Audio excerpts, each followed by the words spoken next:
બેટા શું બનાવ્યું તું? દૂધીનો હલવો? આવા ચોમાસામાં દૂધીનો હલવો બનાવાય? ચોમાસામાં ના બનાવાય? બનાવાય પણ ગળું બકડી જાય. એક તો ગણપતિ બાપાની પ્રસાદી રોજ ખાતા હોય, હમણાં ટોપરા પાક ખાધો, બધામાં ખોડ આવે ને એટલે. બરાબર. તે બીજું તો શું આવો? શાક બનાવો દૂધી. મુઠિયો એ આવું? મુઠિયા નહીં બનાવતી પણ દૂધીના કોફતા આવે ને, શાક આવે. કોફતા બનાવો? દૂધીનું બનાવું શાક દૂધીનું? ના રે, દૂધીનું શાક નહીં ખાવું. બીજું આવડું? વડવો. વડવો. વડવો ના આવે? પણ પેલું ના બનાવતી. આપણે પેલું ખબર પહેલા તું બનાવતી. મોટા કુકરમાં બનાવતી. હા, એક મજા ના આવે, ઓછી મજા આવતી. આ તે કઢાઈમાં બનાવવા આવતું. કઢાઈ એટલે રોટલા વાળો એમ આપણે નહીં તવી નોનસ્ટિકમાં બનાવતા એવું. એટલે આમ જાડા આપણે રોટલો ખાઈએ આલુ પરોઠા એની સાઈઝ વાળું હો ને એનાથી જાડું આવે. એનાથી થોડો જાડો હા આલુ પરોઠા એમાં સારો ભાવ આપણે તમને ખાતો એ આપણે તમે બધા કડક ભાવ ને મીઠા. હા એ પેલા આમ કડક ના થાય.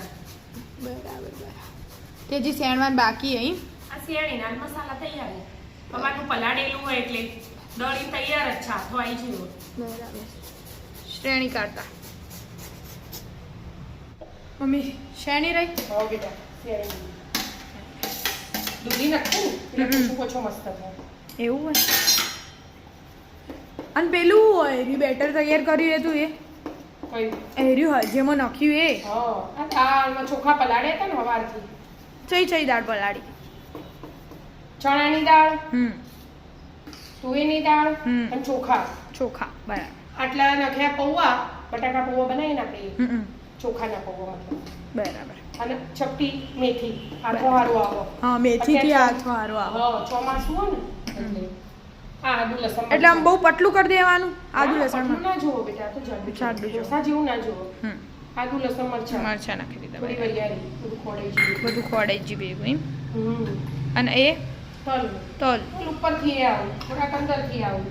બરાબર સિંગદાણો એ ઉપરથી આવું હા મરચું આદુ લસણ મરચાં લવિંગિયા નાખ્યા. હળદર હળદર માપની માપની અને મીઠું તમને ખબર હળદર એ છે મીઠું આ પાછું અલગ ગુલાબી કલરનું હતું એક મીઠું હોય. એ રીત છે એમ? પણ મીઠું પલાળીને એટલે થોડું હા વાટ્યું એ હા એટલે થોડું નખ્યું હશે એટલે પાછળથી થોડુંક જ નાખ્યું એમ? બરાબર ધાણા નાખી દીધા. હાંડવો બનશે હાંડવો.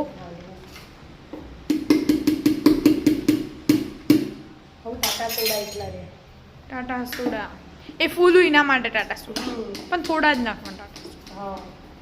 બરાબર મસ્ત થઈ ગયા તો બીજું શું જ્વેલા ઘરમાં છે બધી શાંતિ હા એરિયા બધો ઘેર જ છે. કેવો વરસાદ પડ્યો નહીં આજે તો તને ચીવો પડ્યો બાપા 2-3 વાર હું તો પડી રહી. એટલે વાર મિલવાનું કોક સોડા પર પાણી વેડ દેવાનું આવે જરાક જરાક જ એવું હોય ચમ એવું હોય એટલે ઓગળી ઝપટલી કોરા હોય ને તો હવા ભરાઈ જાય ને તો આખી ઢીપલી નહીં રહેતી. હા એવું આવે એ તો મજા ના આવે. થઈ જાય મતલબ બરાબર છો જ્વેલે બધો બેડમાં જ બેડ ફેવરેટ હા ને આવો કે આવો આવો એવું ના ના એવું નહીં ખાવું શામ હાથનું ખોડ બાકી રહી છે. ખોડ બાકી રહી છે એટલે આ ખોડે થોડું ખટાશ આવે ને દહીંની નાખ્યું હોય તો. તને ભાવા પાછો કઈથી સેમને તો ભાવ સેમને તો પેલો કુકર વાળો જાડો બનાવતો ને એ ભાવ કે સેમ હીરે ખાવું કુકર વાળો એના નિંદ તવી વાળો ખાવો હોય તારા પપ્પાને તવી વાળો ખાવો હોય તારે કુકર વાળો ખાવો હોય મારે કરવા ના ભાઈ અમાર મેજોરિટી વધારો એવું ના હોય ચાલે એક જ માણસ ભારે પડે. ઓહો ભારે માણસ એવું મમ્મી બે તારા પપ્પાને લવિંગનો વઘાર વાળું હોય ને સારું પપ્પા એવું હોય પાછું તો તવી પર જ વઘાર કરી દેવાનું હોય ઓહો નવું લાગે વઘાર કરવો હોય તો કરી હું રેડાય એવું હોય વઘારમાં વઘારીઓમાં વઘાર કરીને જ દેવાનું ચાલ તોય ચાલે બેટા.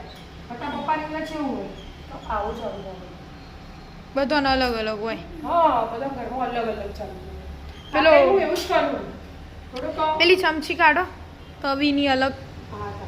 આ રહી ને શું જીવવાનું આ રહી તો નહીં ને એ રહી વઘાર કરીને રેડી એ બહુ અમે તો એ ચાલુ લાકડું આ તો છે રડી નાખી દીધા.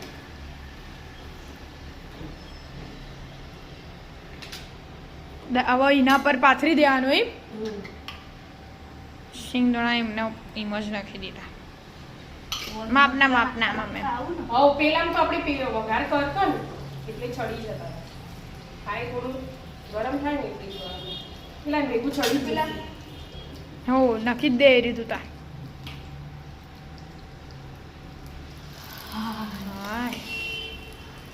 તલ તો નાખ્યા નથી. ચાલે ચાલે પેલા નખ્યા એટલે હતું નહીં બીજી વારમાં નાખજે વાવ વાવ મમ્મી ઉપરથી બસ નાખી માપનું જ કરજે દો. પતલો રાખો આનો વડો બેટા જાડો જાડું એમ નહીં પણ નેનું કરજે એમ કહું જાડો એવું કરું.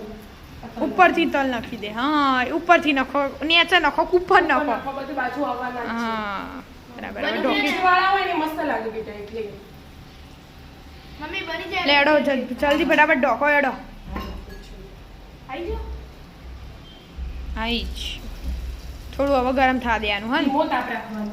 બરાબર મમ્મી હાઉ જો આજુબાજુ લાલ ગયો ને હા થઈ ગયું. બતાવ હા ક્રિસ્પી એકદમ. બે બાજુ ચડવાનું હોય હા બે બાદ ચડાવવાનું હવે પાછું ઢોકી દેવાનું બરાબર પછી કટિંગ કરી ખાઈ લેવાનું. ખાઈ જ લેવાનું